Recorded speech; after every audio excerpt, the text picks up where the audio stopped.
আজকে আমরা সপ্তম শ্রেণীর মডেল অ্যাক্টিভিটি টাস্ক 1, 2 এবং 3 এই তিনটেই আমরা আলোচনা করব, যেগুলো তোমাদের পশ্চিমবঙ্গ মধ্যশিক্ষা পর্ষদ থেকে দেওয়া হয়েছে। দেখো, প্রথম যে মডেল অ্যাক্টিভিটি টাস্কের যে অঙ্ক প্রশ্ন ছিল সেটা ছিল অনুপাতের উপরে।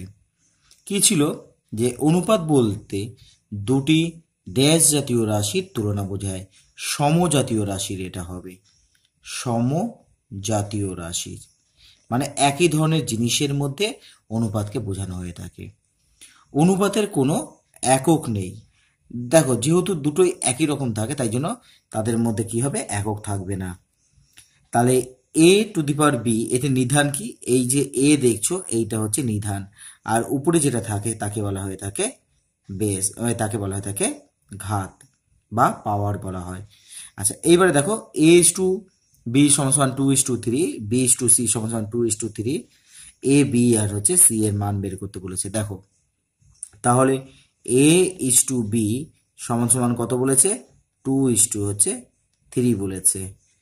আচ্ছা, এইবারে দেখো একটা জিনিস আরেকটা বলেছে, বি ইস টু সি সমান হচ্ছে 2:3। কিভাবে করা হয় দেখো, আমি ফার্স্ট এখানে যেটা করতে হবে, এখানে বির মান 3, এখানে বি হচ্ছে 2, তাহলে এখানে আমাকে যেটা করতে হবে সেটা হচ্ছে যে এই যে তোমরা দেখছো 2 আছে, এই 2কে এই উপরের সাথে গুণ করে দাও। তাহলে 2 দিয়ে যদি গুণ করি, 2 দুগুণি 4, 3 দুগুণি 6 হবে।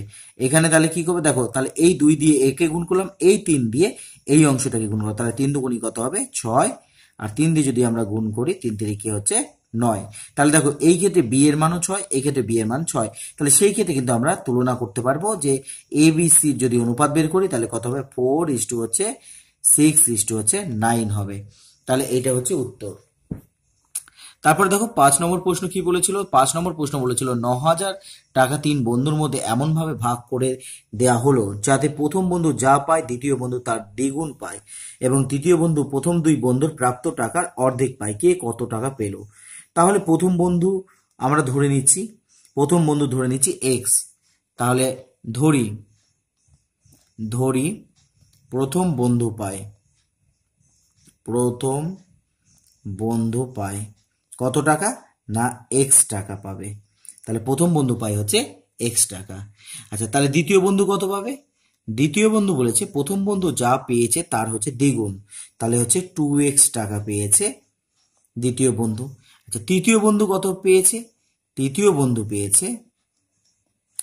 বন্ধু পায়, দেখো দ্বিতীয় বন্ধু তার দ্বিগুণ পায়। তৃতীয় বন্ধু প্রথম দুই বন্ধুর প্রাপ্ত মোট টাকার অর্ধেক, প্রথম দুই বন্ধুকে আমরা যোগ করে দিব তার অর্ধেক, দুটো এক্স আর একটা এক্স মানে হচ্ছে 3টা এক্স বাই হচ্ছে 2, এত টাকা কিন্তু তৃতীয় বন্ধু পায়। কত টাকা ভাগ করা হয়েছে? 9,000 টাকা। তাহলে এই তিনটেকে যোগ করে কিন্তু 9,000 টাকা হবে। তাহলে প্রশ্নানুসারে, তাহলে এটা হচ্ছে 5 নম্বরে, তাহলে প্রশ্নানুসারে তিনটেকে তাহলে যোগ করে দাও।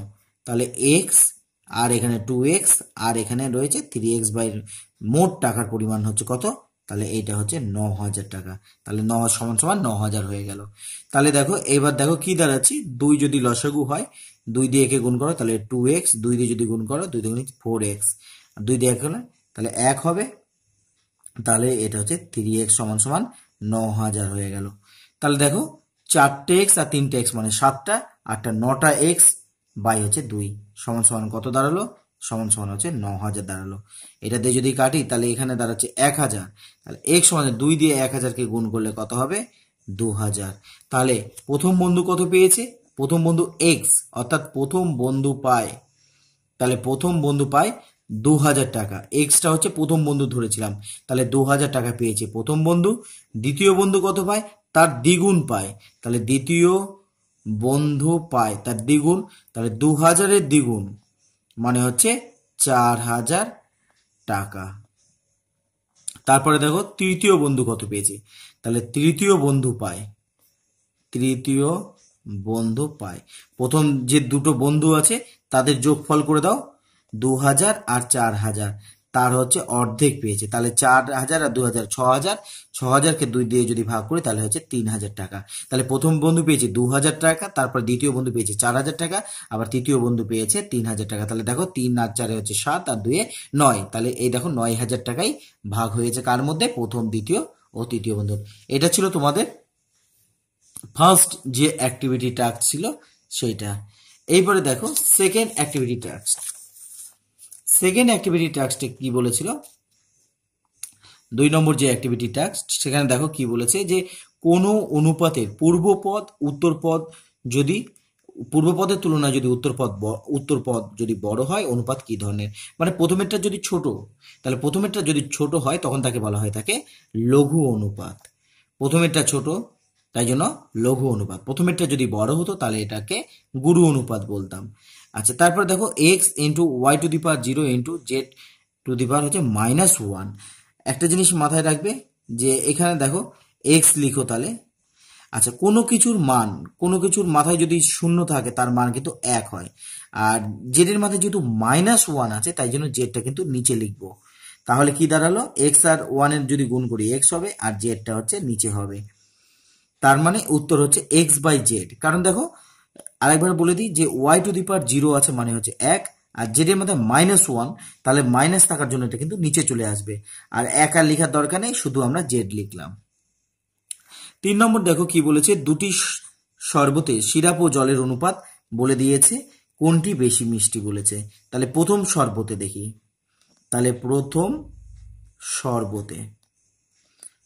শরবতে কি আছে না, সিরাপ আর জল কত বলেছে? 2:5 সিরাপ আর পরেরটা হচ্ছে জল। আর দ্বিতীয় শরবতে কত বলেছে দেখি। দ্বিতীয় শরবতে সিরাপ আর জলের অনুপাত 6:10। তাহলে এখানে জল আছে 5, এখানে জল আছে 10। তাহলে আমি যদি এটাকে 2 দিয়ে গুণ করি তাহলে 2 দুগুণী 4 হবে, 5 দুগুণী 10 হবে। দেখো 10-এর মধ্যে 4 আছে সিরাপ, এখানে 10-এর মধ্যে 6 আছে সিরাপ। যত বেশি সিরাপ থাকবে সে তত বেশি মিষ্টি। যেহেতু দ্বিতীয়তে কি আছে, সিরাপের পরিমাণটা বেশি আছে, তাই দ্বিতীয় শরবত বেশি মিষ্টি হবে। তাহলে এই কথাটা তোমরা লিখে দিবে। তাহলে দেখো কেন একে 2 দিয়ে গুণ করলাম, তাহলে এখানে জলের পরিমাণ দুটোর ক্ষেত্রে দেখো সমান। জলের মধ্যে মানে জল আছে 10 করে, তো 10-এর মধ্যে 6 হচ্ছে সিরাপ, এখানে 10-এর মধ্যে 4 হচ্ছে সিরাপ। তাহলে দ্বিতীয় শরবতে যেহেতু সিরাপ বেশি, তাই জন্য দ্বিতীয় শরবত কিন্তু তোমার বেশি মিষ্টি হবে। শরবত বেশি মিষ্টি হবে। তারপরে দেখো 5 নম্বর প্রশ্নটা কি বলেছিল যে একটি খনিতে একটি লিফট 8 মিনিটে 24 মিটার নিচে নামে। লিফটটি যদি সমবেগে চলে তবে লিফটটা 6 মিনিটে কত নিচে নামবে?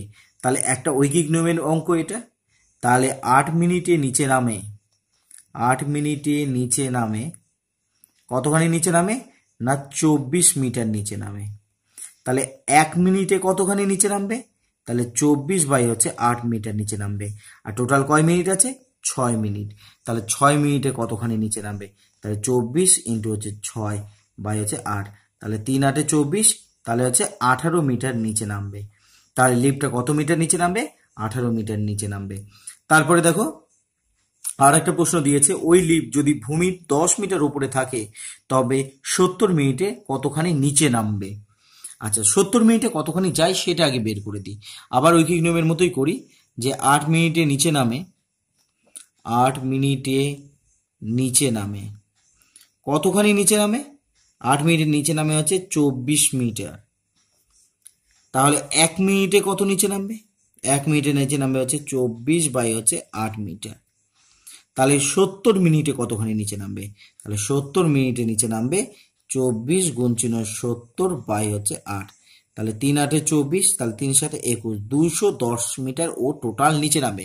কিন্তু ধরো এই টোটাল নিচে নামছে কতখানি? 210 মিটার ও নিচে নামছে। কিন্তু এই লিফটটা কিন্তু ভূমি থেকে, এটা ধরো ভূমি থেকে 10 মিটার উপরে ছিল, তাহলে মোট নিচে নামলো কতখানি?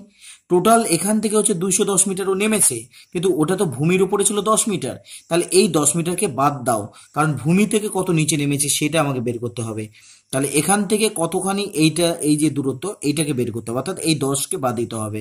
তাহলে 70 মিনিটে ভূমির নিচে নামবে, ভূমির নিচে নামবে। কতখানি নামবে? দেখো 210 মিটার ছিল, টোটাল নেমেছে, আর এখান থেকে 10 মিটার উপরে ছিল, ওইটাকে কিন্তু বাদ দিয়ে দিতে হবে। তাহলে টোটাল ভূমির নিচে নামবে হচ্ছে 200 মিটার। তাহলে এই গেল তোমাদের হচ্ছে 2 নম্বর অ্যাক্টিভিটি টাস্ক। এবার 3 নম্বর অ্যাক্টিভিটি টাস্ক আমরা দেখি। তাহলে 3 নম্বর অ্যাক্টিভিটি টাস্ক কি বলেছে, যে 0.081 কি একটি পূর্ণবর্গ সংখ্যা, যুক্তি দিয়ে বোঝাও। দেখো 0.01, তাই তো? তাহলে 0.081 এইটা একটা পূর্ণবর্গ কিনা বের করতে বলেছে। পূর্ণবর্গ বের করতে গেলে দেখতে হবে এটা বর্গমূল যায় কিনা। যদি বর্গমূল যায় তাহলে এটা কিন্তু একটা পূর্ণবর্গ সংখ্যা হবে। তাহলে এখানে কত হবে? 81 হবে। আচ্ছা, দশমিকের জন্য এখানে 1 বসবে, দশমিকের পর 3টে ঘর আছে বলে এখানে কিন্তু তোমার 3টে শূন্য বসবে। তাহলে দেখো এই বর্গমূল যখন আমরা করছি, কিন্তু দেখুন 81 মানে কি? 81 মানে হচ্ছে 9, আর 1000 মানে কিন্তু হবে না। 1000-এ বর্গমূল হচ্ছে কত হবে? 10 থেকে যাবে। হ্যাঁ, তাহলে এখানে কিন্তু 10 গুণ চিহ্ন 10 আমরা লিখে দিই, তাহলে এবার বুঝতে সুবিধা হবে তোমাদের। তাহলে 1000 মানে দেখো বর্গমূল হচ্ছে 2টো 9, ঠিক আছে, 2টো 10, ঠিক আছে, কিন্তু একটা 10 বেশি, তাহলে একে বর্গমূল যাবে না। তাহলে কেমন হবে? 2টো 9-এর বদলে একটা 9 আমরা লিখবো, তারপর 2টো 10-এর বদলে একটা 10 লিখবো, কিন্তু একটা 10 কিন্তু রুটের মধ্যে থেকে গেল। তাহলে এটা কিন্তু একটা পূর্ণবর্গ সংখ্যা নয়। পূর্ণবর্গ সংখ্যা হলে বর্গমূল মিলে যেত, তাই যেহেতু বর্গমূলটা সম্পূর্ণ মিললো না, তাই জন্য পূর্ণবর্গ সংখ্যা নয়। এইবারে পরের প্রশ্ন দেখো, যে এই যে সংখ্যাটা বলেছে 4.41 এর বর্গমূল করতে বলেছে। বর্গমূল করতে গেলে এই যে দশমিক আছে, দশমিকের জন্য নিচে একটা 1 বসবে, 2টো ঘর আছে বলে 2টো শূন্য। এবার একটা জিনিস মাথায় রাখবে, যে এই যে 441 এর বর্গমূল করলে 21 হয়, আর 100-র বর্গমূল করলে হচ্ছে 10 হয়। তাহলে এখানে যেহেতু 10 দিয়ে শূন্য দিয়ে একটা আছে, শূন্য ভাগ আছে, তাই জন্য 0.1 ঘর সরে আসবে, তাহলে 2.1 হবে। তো একই রকম ভাবে যদি আমরা 1.21 এর যদি বর্গমূল করি, দেখো এইটা হবে 1.1, আর এটা যদি বর্গমূল করি তাহলে হচ্ছে 0.8 হবে মাইনাস, এবার এটা যদি আমরা বর্গমূল করি তাহলে কত হবে? 1.7। তাহলে আমরা যদি এটা যোগ করি তাহলে 8 একে 9, তাহলে প্রথমে এই যোগটা করে নিতে হবে। তাহলে 1.1-এর সাথে যদি 0.8কে যোগ করি তাহলে 1.9 হবে মাইনাস 1.7। তাহলে বিয়োগ যদি করি 7, 8, 9, 2.1 মিলে গেল এখানে 0। এবারে প্রশ্ন হচ্ছে যে বর্গমূলটা করলাম কেমন করে। যেমন ধরো আমি একটা করে দিচ্ছি, 2.89 আছে, তাহলে 2.89 আমরা লিখলাম। বর্গমূল করতে গেলে যেটা আমাদের ফার্স্ট করতে হবে, ভাগ প্রক্রিয়া যদি করি আমাকে জোড়া বানাতে হবে। জোড়া বানালাম, তাহলে এককে 1, এই বিয়োগ যদি করি 1 নাম্বার, এই দশমিকের জন্য এখানে দশমিক করে কত আছে? 89। 1-এর ডবল কত আছে? 2। আমরা যদি এখানে 7 বসাই, দেখো 7 সাথে 49 নয়, হাতে থাকে 4, 7 দুগুণে 14, আর 4-এ 18। আমরা ভাগ প্রক্রিয়ায় তো বর্গমূল জানি, তাহলে দেখো 1.7। একই রকম ভাবে সবগুলোরই বর্গমূল করতে হবে, ঠিক আছে? তাহলে এই হচ্ছে উত্তর হলো। তারপর দেখো 4 নম্বর কি বলেছে। 4 নম্বর বলেছে যে বর্গক্ষেত্রের ক্ষেত্রফল 0.004 বর্গমিটার, তার প্রতিটি বাহুর দৈর্ঘ্য 3 দশমিক স্থান পর্যন্ত নির্ণয় করতে বলেছে। তাহলে কি বলেছে? 0.004 বর্গমিটার। আচ্ছা, ক্ষেত্রফল বলে দিয়েছে, ক্ষেত্রফল থেকে আমাকে যদি বাহু বের করতে হয় তাহলে আমাকে বর্গমূল করতে হবে। তাহলে এখানে বর্গমূল যদি করি তাহলে কেমন হবে একটু করে দেখাচ্ছি তোমাদেরকে। 4 নম্বর যে বর্গমূল করব, বর্গমূল কার করব না 0.004 কয় 3 দশমিক স্থান পর্যন্ত বলেছে। তো 3 দশমিক স্থান পর্যন্ত যদি আমরা বর্গমূল করতে চাই, দেখো দশমিকের পর আমার 4টে ঘর লাগবে, এখানে একটা ঘর, এখানে কিছু নাই মানে আমি 0 ধরে দিলাম, আবার আমরা 0 ধরে নিলাম, এখানে 4 ঘর, আমার 4টা জোড়া আমার লাগবে 3 দশমিক পর্যন্ত বলতে গেলে। তাহলে আমাকে কিন্তু 4টে জোড়া লাগবে, এটা কিন্তু মাথায় রাখবে। তা দশমিকের জন্য এখানে দশমিক, 2টো শূন্যর জন্য একটা শূন্য আমি এখানে বসিয়ে দিলাম। এখানে কত হচ্ছে? 40। 40কে যদি করি 6 দিয়ে যদি করি, 6 6 হচ্ছে 36। তাহলে উপর থেকে নামবে কত 4, এই দুটো শূন্য পরে নেমে গেল। দেখো 6-এর ডবল কত 12, যদি এখানে আমরা 3 বসাই তাহলে 3 তিরিকে 9, 3 12 হচ্ছে 36 হবে। এই 3টাকে তাহলে এখানে বসিয়ে দিতে হবে। তাহলে কত নামবে 9 একে 10, হাতে থাকে 1 37, আর 3 40, 3। তারপরে দেখো দুটো ঘর আছে বলে দুটো, এই দুটো শূন্য আছে বলে দুটো শূন্য বসা। এবারে দেখো এর ডবল কত, এর ডবল যদি করি তাহলে 126 দাঁড়ায়। 126 যদি হয় তাহলে কত দিয়ে যাচ্ছে দেখে নাও। এখানে যদি 126-এর জায়গায় আমরা যদি এখানে 7 বসাই তাহলে কত হবে, তাহলে কিন্তু অনেক বেশি হয়ে যাবে। তাহলে আমরা যদি এখানে 2 বসাই তাহলে পুরোটাকে আমাকে কত দিয়ে গুণ করতে হবে, 2 দিয়ে গুণ করতে হবে। তাহলে দেখো কত হয়, 2 দুগুণে 4, 6 দুগুণে 12, 2 হাতে 1, 12 দুগুণে 24, আর 1-এ 25। আমি যদি এখানে 3 বসাতাম তাহলে এখানে যদি আমরা 3 বসাতাম তাহলে পুরোটাকে কত দিয়ে গুণ করতে, 3 দিয়ে গুণ করতে হবে। তাহলে 3 তিরিকে 9, 3 6 18, 8 হাতে 1, 3 36, 1 37, বেশি বড় হয়ে যাচ্ছে। তাই জন্য আমরা কত বসাবো, এখানে 2 বসাবো, এখানে 2 বসিয়ে এই কথাটা এখানে বসিয়ে দিয়ে 2 5 হচ্ছে 2 4। তাহলে কত হবে দেখো, যদি আমরা বিয়োগ করে দিই তাহলে 6 হাতে থাকে 1, 3 4 5 6 7 8 9 10, 7 হাতে থাকে 1, 26 27 27 30 31, তাহলে কত নামবে 5। তাহলে আমাকে বলেছে 3 দশমিক পর্যন্ত বলেছে, তাহলে 3 দশমিক পর্যন্ত বললে এই যে দশমিকের পর 3টে ঘর নিব, কারণ দেখো 4 নম্বর ঘর আছে, 4-এর থেকে ছোট আছে, তাই জন্য আমাদের উত্তর হবে কত 0.063, এত কি একক ছিল হচ্ছে মিটার। তাই জন্য আমরা এখানে মিটার লিখব এবং পাশে লিখব প্রায়, কারণ 3 দশমিক আসন্ন মান হলো, তাই জন্য পাশে কিন্তু আমরা প্রায় কথাটা লিখব। তারপরে দেখো 5 নম্বর, রবি ও অনিল দুটি বর্গক্ষেত্র অঙ্কন করেছে যাদের বাহুর দৈর্ঘ্য যথাক্রমে 1.8 সেমি এবং 3 সেমি। তাদের বন্ধু অসীম একটি এমন বর্গক্ষেত্র অঙ্কন করলো যে ওই বর্গক্ষেত্র এবং রবির আঁকা বর্গক্ষেত্রের ক্ষেত্রফলের সমষ্টির সমান হবে অনিলের আঁকা বর্গক্ষেত্র। অসীম যে বর্গক্ষেত্রটি অঙ্কন করেছে তার প্রতিটি বাহুর দৈর্ঘ্য কত। আমি জানি না এই বাহুর দৈর্ঘ্য কত, তাই জন্য এটাকে আমরা এক্স ধরে নিব। তাহলে অসীমের বর্গক্ষেত্রে বাহুর দৈর্ঘ্য কত ধরবো, এক্স। তাহলে এখানে আমাকে ক্ষেত্রফল বের করতে হবে কার, না রবির আঁকা বর্গক্ষেত্রের ক্ষেত্রফল। রবির আঁকা বর্গক্ষেত্র কত 1.8 সেমি বলেছে। ক্ষেত্রফল বের করতে গেলে কি করতে হয়, তাহলে তার বর্গ করে দিতে হয়। তাহলে বাহুকে ক্ষেত্রফল বের করতে গেলে তার বর্গ। আবার দেখো অসীম তো আমরা ধরে নিয়েছি এক্স, অসীমের যদি এক্স হয় তাহলে তার ক্ষেত্রফল কত হবে, এক্স স্কোয়ার। আচ্ছা, আরেকজন আছে কে, অনিল। অনিলের যদি বাহুর দৈর্ঘ্য 3 হয় তাহলে এর ক্ষেত্রফল কত, 3 স্কোয়ার। তাহলে আমি 3টেরই ক্ষেত্রফল আমি পেয়ে গেলাম। তাহলে অঙ্কটা করি। তাহলে 5 নম্বর অঙ্ক দেখো, তাহলে ধরি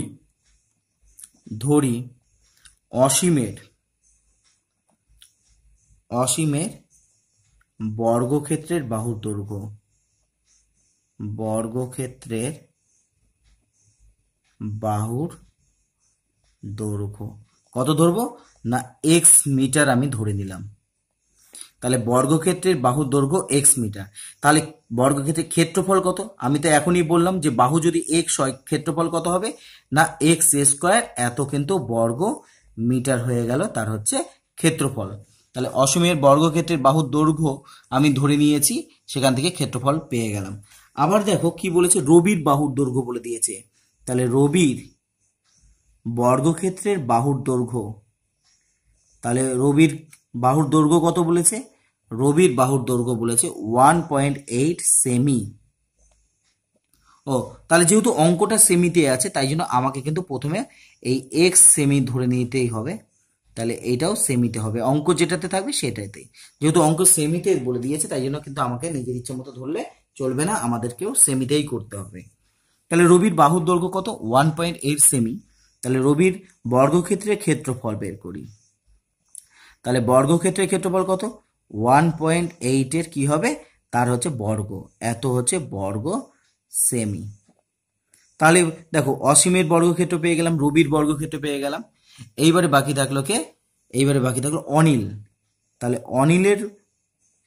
অনিলের বর্গক্ষেত্রের বাহুর দৈর্ঘ্য, বর্গক্ষেত্রের বাহুর দৈর্ঘ্য।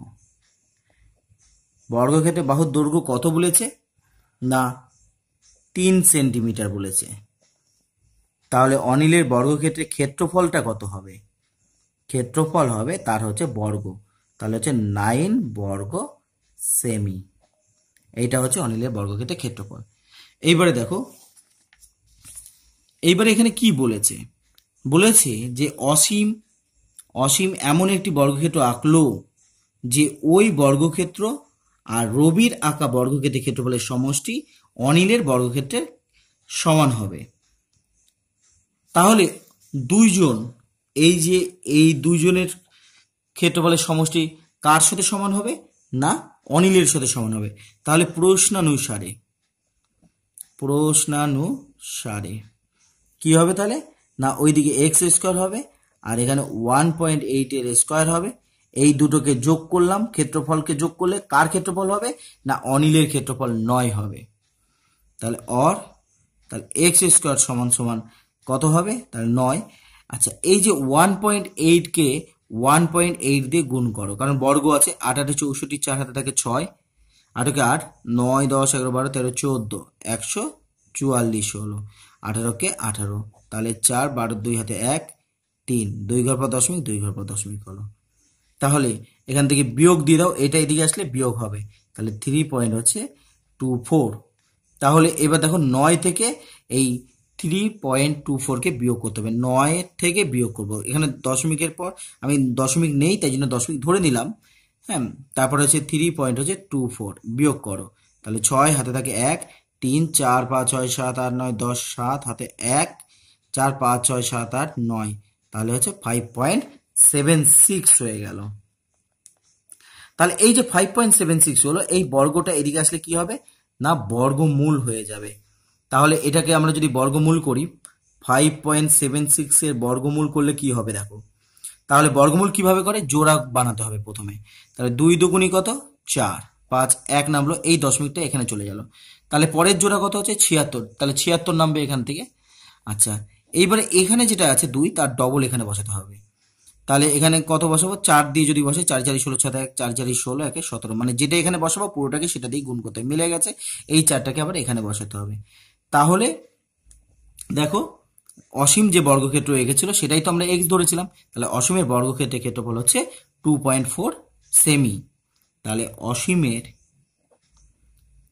বর্গক্ষেত্রের বাহুর দৈর্ঘ্য, বর্গক্ষেত্রের বাহুর দৈর্ঘ্য কত দাঁড়ালো? 2.4 সেন্টিমিটার দাঁড়ালো। তারপর দেখো 1 এ নম্বর, একক সময়ে কোনো বস্তু নির্দিষ্ট দিকে যতটা দূরত্ব অতিক্রম করে সেটাই হচ্ছে ওই বস্তুর অতিক্রান্ত দূরত্ব।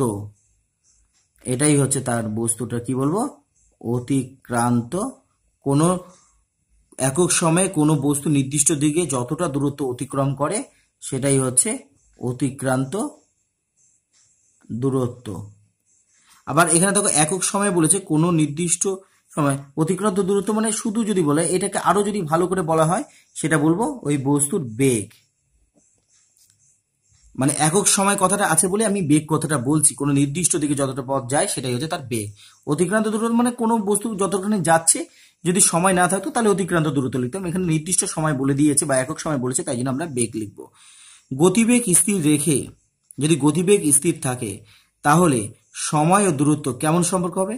দেখো গতিবেগ যদি স্থির থাকে তাহলে সময় বাড়ার সাথে সাথে দূরত্ব কিন্তু বাড়বে, অর্থাৎ একটা বাড়ার সাথে সাথে যদি আর একটা বাড়ে সেই সময়কে আমরা বলি সরল সম্পর্ক, সরল সমানুপাতি। এবার গতিবেগ কিভাবে বের করে? গতিবেগ বের করে হচ্ছে অতিক্রান্ত দূরত্ব, অতিক্রান্ত দূরত্ব বাই কত? সময়। এই যে সময় আছে, অতিক্রান্ত দূরত্ব মানেই হচ্ছে গতিবেগ। এই যে বেগ কথাটা লিখেছি। সময় স্থির থাকলে, সময় যদি স্থির থাকে, গতিবেগ আর দূরত্ব কি সম্পর্ক? দেখো সময় যদি স্থির থাকে, গতিবেগ যত বাড়বে দূরত্ব কি হবে?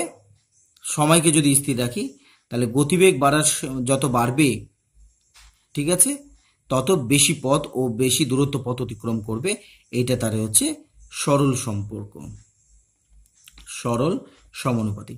আবার দেখো দূরত্ব স্থির যদি থাকে তাহলে সময় যত বাড়বে, যত দূরত্ব যদি স্থির থাকে মানে এই দূরত্ব যদি ফিক্স থাকে তাহলে কি হবে, তাহলে যত তোমার গতিবেগ যত বেশি হবে তত কিন্তু তোমার কম সময় লাগবে। এটা কিন্তু ব্যস্ত সম্পর্ক। তাহলে সময় যদি স্থির থাকে, সময় স্থির থাকলে তাহলে গতিবেগের সাথে দূরত্বের সরল সম্পর্ক, আর দূরত্ব স্থির যদি থাকে তাহলে সময় আর গতিবেগের মধ্যে কিন্তু ব্যস্ত সম্পর্ক হবে। কারণ একই দূরত্ব যদি হয় তাহলে তার কি হবে, সময়ের সাথে গতিবেগ বাড়লে তার সময় কম লাগবে, এত একটা বাড়লে একটা কম লাগছে, তাই এটাই হচ্ছে ব্যস্ত সম্পর্ক। তারপরে দেখো তুমি বাসে 40 মিনিটে 18 কিমি গেলে বাসের গতিবেগ কত, হিসাব করে দেখি। তাহলে দেখো 40 মিনিটে যাই, তাহলে 40 মিনিটে যাই, কতখানি গিয়েছি, 18 কিলোমিটার পথ যাওয়া যায়, 18 কিমি। তাহলে 1 মিনিটে কতখানি যাওয়া যায়, 18 বাই হচ্ছে 40, তাহলে 60 মিনিটে কতখানি যাওয়া যায়, তাহলে 18 গুণ চিহ্ন 60 বাই কত 40, নিচে 40, 20 দুগুণি 40, 3 কুড়ি 60, আর 2 দিয়ে যদি 18কে কাটি 9 দুগুণি 18, তাহলে কত 27 কিমি পার ঘন্টা। তাহলে গতিবেগ কত, 27 কিমি পার হচ্ছে ঘন্টা। তারপরে দেখো বলেছে তুমি ঘন্টায় 10 কিমি বেগে সাইকেল চালাও, কত সময়ে তুমি 25 কিমি অতিক্রম করবে, ত্রৈরাসিক পদ্ধতিতে দেখাতে বলেছে।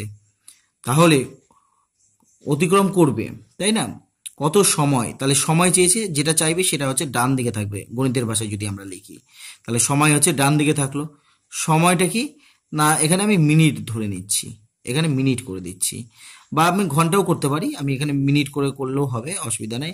আচ্ছা এখানে ঘন্টা আছে, আমি এখানে ঘন্টাই ধরে নিচ্ছি, তাহলে একটু বড় হবে। আচ্ছা তারপর কি দূরত্ব, দূরত্ব কি হবে, দূরত্ব হবে হচ্ছে কিলোমিটার, কিমিতে হবে দূরত্ব। দেখো কি বলেছে, 10 কিলোমিটার যায় 1 ঘন্টায়, তাহলে 10 কিমি যায় হচ্ছে 1 ঘন্টায়, তাহলে 25 কিলোমিটার যেতে কতক্ষণ লাগবে, ওইটাকে জিজ্ঞাসা চিহ্ন করে দিচ্ছি। দেখো কি হয়েছে, যদি আমরা দেখি এটা কি ধরনের সম্পর্ক আমাকে সেটা আগে বের করতে হবে। অর্থাৎ যদি গতিবেগ, ঠিক আছে, এক মানে গতিবেগ হচ্ছে কি 1 ঘন্টায় 10 কিলোমিটার যায়, আচ্ছা অর্থাৎ যত বেশি দূরত্ব হবে তত বেশি সময় লাগবে, তাহলে এটাকে কিন্তু আমরা সরল সম্পর্ক বলতে পারি, সরল সম্পর্ক বলবো।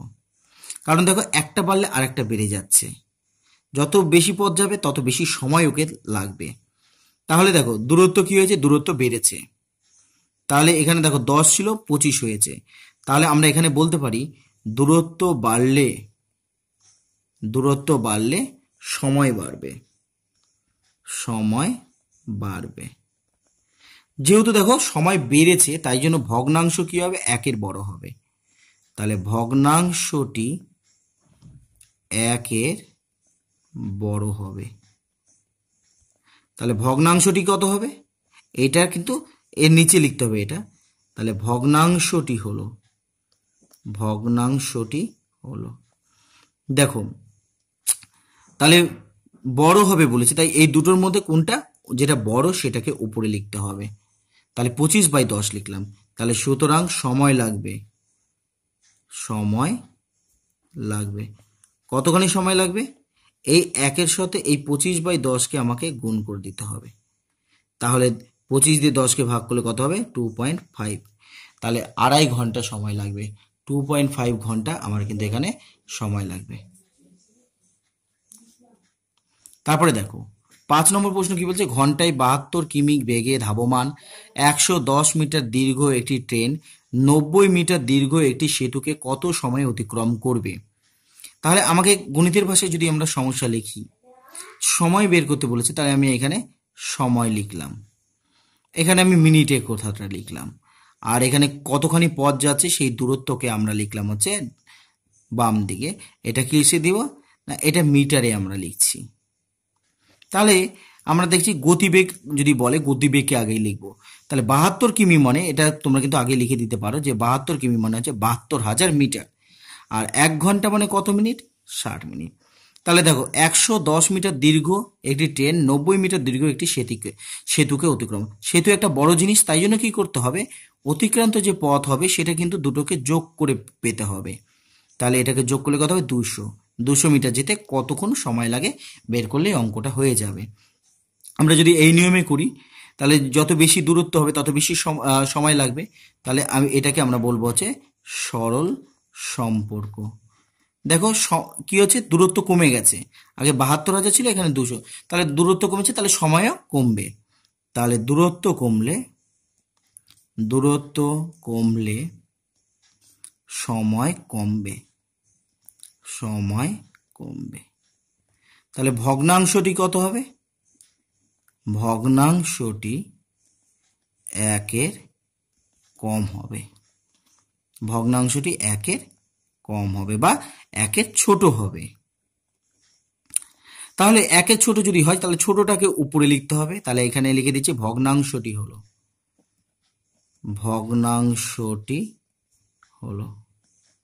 কি হবে না, ছোটটাকে উপরে, তাহলে 200 বাই হচ্ছে 7200 হয়ে গেল। তাহলে সময় লাগবে, তাহলে কতখানি সময় লাগবে আমরা কিন্তু খুব সহজে বের করব। দেখো সময় লাগবে, তাহলে এখানে কত আছে 60, সেই 60কে গুণ দিয়ে দিব এই ভগ্নাংশটা দিয়ে। আগের যে উপরে যে অঙ্কটা করেছি একই রকম অঙ্ক, উপরে দেখো 3টে শূন্য, নিচে কিন্তু 3টে শূন্য কেটে গেল। 6 দিয়ে যদি কাটি 6 12 হচ্ছে 72, তাহলে 2 × 2 6 2 12, তাহলে 1/6। এইটা কিন্তু মিনিট হলো, মিনিটকে 60 দিয়ে গুণ করে দিই তাহলে কি হবে সেকেন্ড। কত সময় লাগবে, তাহলে 10 সেকেন্ড সময় লাগবে ওই সেতুটাকে অতিক্রম। তাহলে এই ছিল তোমাদের ইউনিট অ্যাক্টিভিটি টাস্ক 1 2 3 সমাধান। ঠিক আছে, যদি ভালো লেগে থাকে চ্যানেলকে অবশ্যই সাবস্ক্রাইব করো। ধন্যবাদ।